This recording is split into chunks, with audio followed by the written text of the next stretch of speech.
Moi, je suis sur le mensuel, et avec plaisir. Le mensuel donc de Var-Est. Eh bien moi aussi, je suis très heureux d'être sur le mensuel Var-Est. Je vais passer le micro à Charles qui, je crois, a quelque chose à nous dire. Oui, moi je voudrais être sur le mensuel. Alors j'y suis.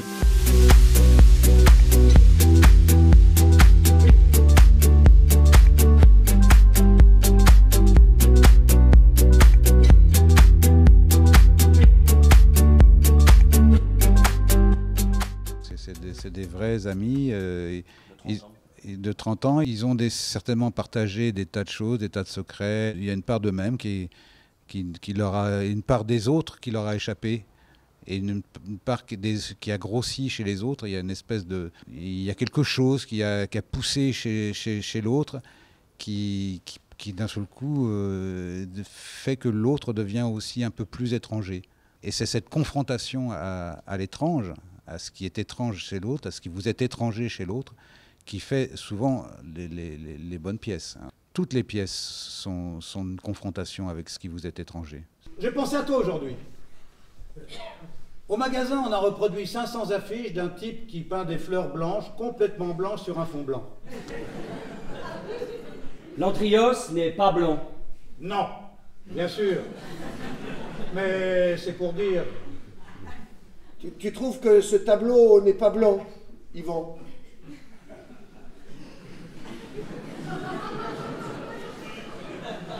Pas tout à fait, non. C'est au-delà de l'amitié, c'est toute relation humaine, et comme ça, elle est abyssale. Regardez les amoureux, ils se disent « mais tu m'aimes vraiment, t'es sûr que tu m'aimes, ah, mais pourquoi t'as dit ça, mais en fait c'est que tu m'aimes ». Bon, on se pose tout le temps la question. Et il y a une chose en plus dans cette pièce, c'est que comme le temps a passé, eh bien l'influence, c'est un peu comme les enfants, vous voyez, dans une famille, à un moment donné, on se connaît à tel âge, et puis l'influence de l'extérieur, l'influence des réseaux sociaux, de tout ce qui fabrique la sociabilité, se met à faire à agir sur ces êtres et à les transformer. Donc c'est toujours amour, amitié, bon. Et donc elle le décrit très bien, Yasmina Reza, et en plus elle arrive à avoir une écriture qui est très incisive et qui est à la fois très violente et donc très drôle. Et donc, ce qui fait un mélange dramatique absolument détonnant. Et c'est une pièce c'est un régal, quoi. Il y a quelque chose c'est du théâtre très joyeux, très sophistiqué et très ludique, n'est-ce pas? Ça appelle au jeu. Et en même temps, c'est un drame absolument abominable. Je vois du jaune, du gris, des lignes un peu ocre. Et tu es ému par ces couleurs. Oui, je suis ému par ces couleurs. Yvan, tu n'as pas de consistance, tu es un être hybride et flasque. Pourquoi tu es agressif avec Yvan comme ça? Parce que c'est un petit courtisan servile, bluffé par le fric, bluffé parce qu'il croit être la culture que je vomis définitivement. D'ailleurs, quand on a répété, c'était pas entre nous, c'était pas spécialement drôle. C'est le public qui amène ce détachement, cette distance et qui provoque, qui va chercher dans cette chose horrible, dans ce déballage amical et en même temps douloureux. Eh bien, il va chercher, il met en perspective le comique de la chose. C'est très très drôle. Et même moi, quand j'y pense, maintenant, ça nous fait rire. Mais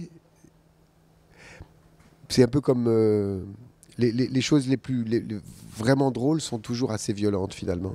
C'est comme quand on voit, c'est le truc basique du clown, quoi.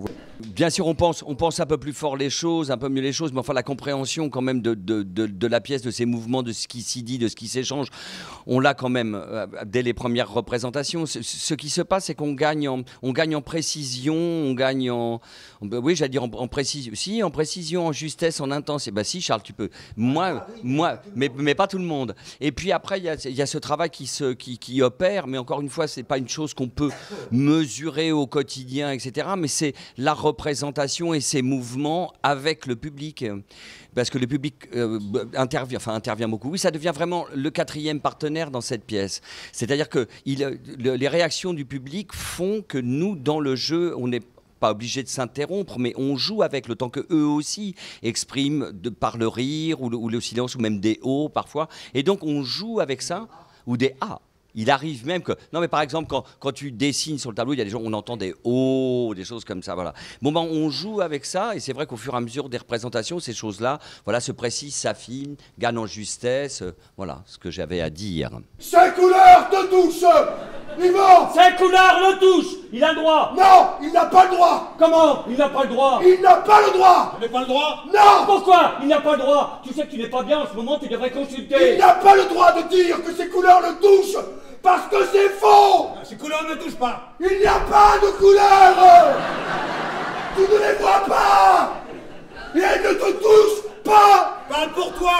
Quel avilissement, Yvan. Le théâtre reste encore un domaine qui n'est pas trop gagné par l'industrialisation générale du domaine artistique. Le cinéma, il y a une pression industrielle qui existe tout le temps. Le théâtre, il y a quelque chose qui est plus de l'individu, qui est en rapport avec un monde qui est à sa proportion. On peut cultiver son jardin au théâtre. Le cinéma, il y a quelque chose de formidablement présomptueux et qui est un challenge extraordinaire. C'est pour ça que c'est très intéressant d'en faire, parce qu'il y a une espèce de pari d'essayer de dominer quelque chose qui est indominable. Au théâtre, vous êtes sur scène et vous dominez la focalisation du regard du spectateur. Comment le spectateur va regarder le spectacle. Est-ce qu'il va faire un plan serré ou est-ce qu'il va faire un plan large à tel moment? Est-ce qu'il va se préoccuper d'un petit insert et tout ça? Vous êtes le maître de ce découpage-là sur la scène. Et c'est quelque chose comme ça qu'on se fait entre amis. On écrit un moment tous les soirs. Au cinéma, quoi que vous fassiez, vous dépendez totalement d'une personne qui est le metteur en scène et du monteur souvent aussi, qui va lui prendre le pouvoir sur votre travail. Et c'est intéressant d'arriver à à se glisser dans le regard du metteur en scène. Moi, c'est ce que j'adore au cinéma, c'est d'être dans cette complicité-là avec le metteur en scène du cinéma, pour arriver à faire quelque chose où j'ai quand même l'impression d'être un petit peu partie prenante dans le travail qu'on peut faire ensemble. Et ça, je trouve ça passionnant. Je trouve ça, c'est la collaboration de ça, de quelque chose que vous ne dominez pas. Une collaboration sur quelque chose que vous ne dominez pas, je trouve ça vraiment passionnant. C'est ce qui me plaît, moi, dans le cinéma. Mais qui es-tu, Marc? Qui es-tu pour imposer ta loi? Un type qui n'aime rien, qui méprise tout le monde, qui met son point d'honneur à ne pas être un homme de son temps. Qu'est-ce que ça veut dire être un homme de son temps? Ciao, moi je m'en vais. Où tu vas? Je m'en vais, je vois pas pourquoi je dois supporter vos vapeurs. Reste! Tu vas pas commencer à te draper. Si tu t'en vas, tu lui donnes raison. En fait, on va faire une tournée, effectivement, et donc cette date, on commence à tester un petit peu. On essaie de voir si l'équipe qui suit la tournée fonctionne bien. Voilà, c'est ça.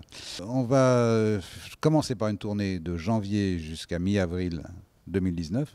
Et après cette tournée, nous allons recommencer à jouer au Théâtre Antoine à Paris, en septembre 19.